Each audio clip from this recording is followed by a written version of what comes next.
نکلتا ہے، ایک ایک قدم پر اس کے جو جو درجے اس کو دیے جاتے ہیں، اس کی فضیلت بتائی، اور جو پہلی صف میں آ کر بیٹھتا ہے اس کی فضیلت کیا بتائی، اور جمعے کے روز جو خطیب کے آنے سے پہلے مسجد میں داخل ہوتا ہے اس کے لیے جو ثواب بیان کیا گیا، یہ ساری باتیں تو میں وقت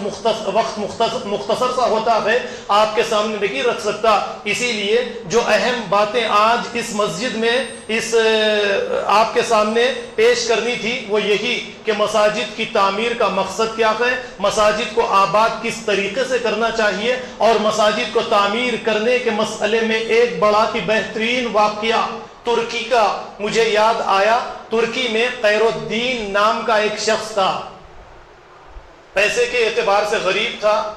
لیکن اس نے ارادہ کیا کہ میں اللہ کا ایک گھر استنبول میں، ترکی میں ایک شہر ہے جس کا نام استنبول ہے، میں یہاں پر ایک مکان بنا کر رہوں گا۔ اس نے ارادہ کر لیا بس کہ مجھے اللہ کا ایک گھر، مسجد مجھے تعمیر کرنی ہے،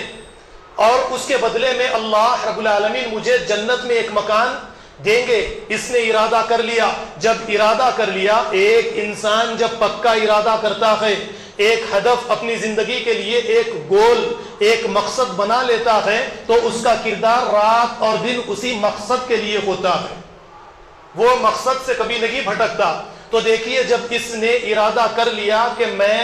استنبول کے اندر اللہ کا ایک مکان بناؤں گا، تو یہ کہتا ہے کہ رات اور دن روز آنا اس نے ایک معمول بنا لیا تھا، کہ جب اس کا نفس کہتا کہ کھانے کے لیے گوشت کھاؤ، تو یہ کہتا میں نے گوشت کھا لیا۔ ایک صندوق اس نے اپنے مکان میں بنا لی، اور وہ گوشت کے پیسے اس صندوق کے اندر ڈال دیتا۔ اس کا نفس کہتا کہ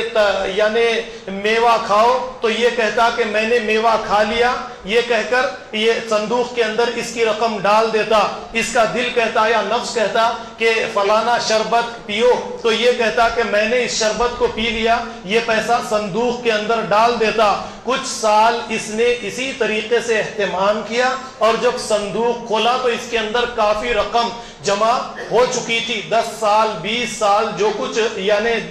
ایک لمبے عرصے تک اس نے پیسے جمع کیے، اور جب اس نے صندوق کھولا تو دیکھا کہ اس کے اندر کافی رقم جمع ہو چکی ہے، اور اس رقم سے اس نے استنبول کے اندر ایک مسجد تعمیر کی، اور اس مسجد کا نام رکھا کأنی اکلت، جو میں نے کھایا۔ آج بھی مسجد موجود ہے،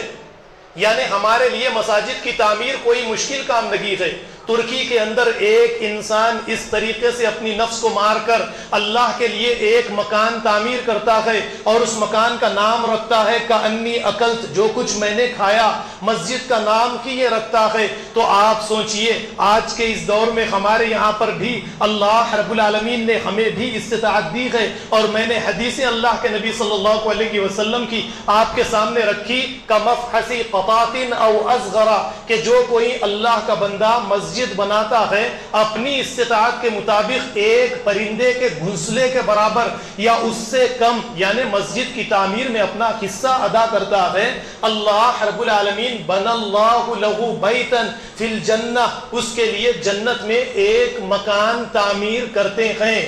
یہ فضیلت ہے، کوئی معمولی بات نہیں ہے۔ اس فضیلت کو حاصل کرنے کے لیے ہمیں جدوجہد کرنی چاہیے۔ ہر ایک مسلمان اپنے دل کے اندر یہ تڑپ رکھے کہ میں اپنی زندگی کے اندر ایک مسجد کسی ایسے مقام پر، میں آج کل تو دیکھنے میں یہ آتا ہے کہ قریب میں مسجدیں تعمیر کی جاتی ہے، ایسا ہرگز نہیں ہونا چاہیے۔